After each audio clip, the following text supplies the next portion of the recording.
came, she made sure Watson made the mistake. I think that's gone long. It has, and Annika Beck of Germany has won an extraordinary match of ebb and flow against Britain's Heather Watson. I wasn't pleased with the match in general, how I played, and obviously having match points and not being able to win. I take losses badly anyway, but this is one of the worst. Does the spectre of Serena still haunt Heather Watson? Who knows, but her Wimbledon exorcism must wait another year. It was desperate to watch, actually. I mean, even in highlight form, awful to watch again, because she did so well to get herself back in the match. She had match points, Heather did, and what happened? She went for it on the first one, yep. Missed it, and then I think I talked to Michelle, Heather's mom, afterwards, and Michelle agreed that she was a little too passive on the next two, and that's tough when you have to finish a match and you lose and you don't, like she said, she wasn't happy with the way that she played it. You always want to play the way that you play your best tennis, and Heather goes for her shots. That's when she's playing at her best, and this is very difficult because this is a second year of a heartbreaker. Of course, last year, third round, she played the best match of her life, but was within 2 points of beating Serena. And now, I always felt, Tim, I don't know about you, but when I had a match point and lost the match, that was always more difficult to sleep at night. Oh, it certainly is. I mean, when you're, in the biggest tournament in the world, and it's your home tournament, to get that close. And as Claire said, she did so well. She had lost, I think, 9 games in a row. She lost the second set 6-love. She was down 3-love, and she kept fighting, as Heather always does. And then to get that close. Down 4-1 in the third as well. Yeah, that's right. And then to have love 40 on her opponent's serve, it's a really tough loss. It's a heartbreaker. Now, she made an admission at the press conference afterwards about something that she did. Have a listen.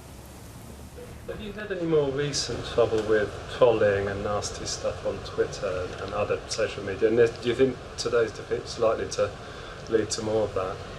Absolutely. It's funny you say that, because I was just in the changing rooms with Naomi Brody and Tara Moore, talking about it, because after a loss like this, I'm so angry with myself. I feel like I need to punish myself.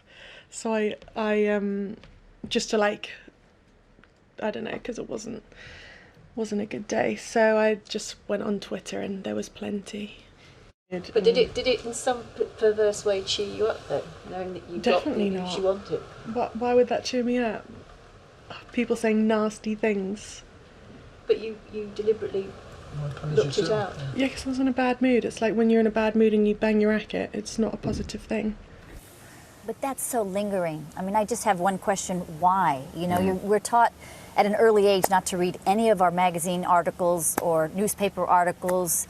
My mom always said, if it's good, it blows your head up, and if it's bad, those are the ones. It could be 100 positive ones and 1 negative one, and that's the one that's lingering. So that's got to stop, because those people that tweet, they're so nasty. There is an argument, and if you've read The Chimp Paradox, which I'm sure you both have, Steve Peters' book, if you can make the chimp go mad, the bit of your brain that's the really angry bit, and channel that the right way, it can be a very positive thing. But I don't think it necessarily needs you to, go and assess someone else's opinion that's absolutely irrelevant, that probably doesn't know anything about what you're doing. So I agree with you. I think it's wasted energy. And Heather's made great strides, and she's got a lot of opportunities ahead. She's got to look back at the match and say, this is what was frustrating. She had 3 match points to win at Wimbledon. She didn't take them, so she's got to use that motivation to get back out on the practice court, to work hard in the gym and have better results, not what some losers saying on Twitter. Very good advice from Tim Henman. I hope